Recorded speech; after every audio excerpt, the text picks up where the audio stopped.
Hello viewers, welcome to IT System Admin and Information Technology Learning tutorial channel for you. Today in this tutorial I am going to show you how to install YouTube app on Windows 11 computer. Sometimes it becomes very important for you, so don't forget to watch full video.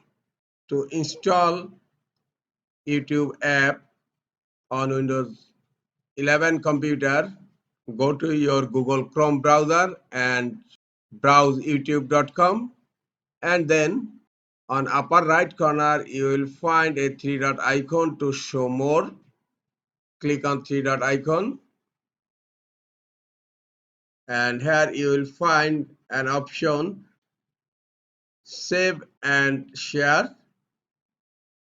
Under save and share you will find install YouTube. Just click on install YouTube.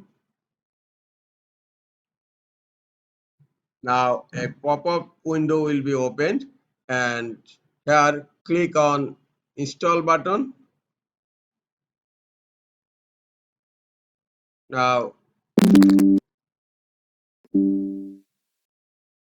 YouTube app has been installed on my Windows 11 computer.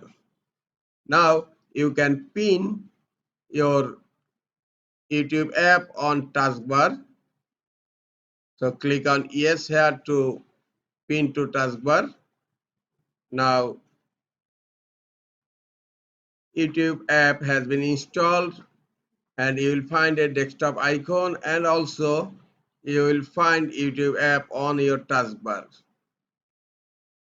This is all for today. Hope this tutorial is helpful for you. Keep watching for next tutorial. Thank you very much.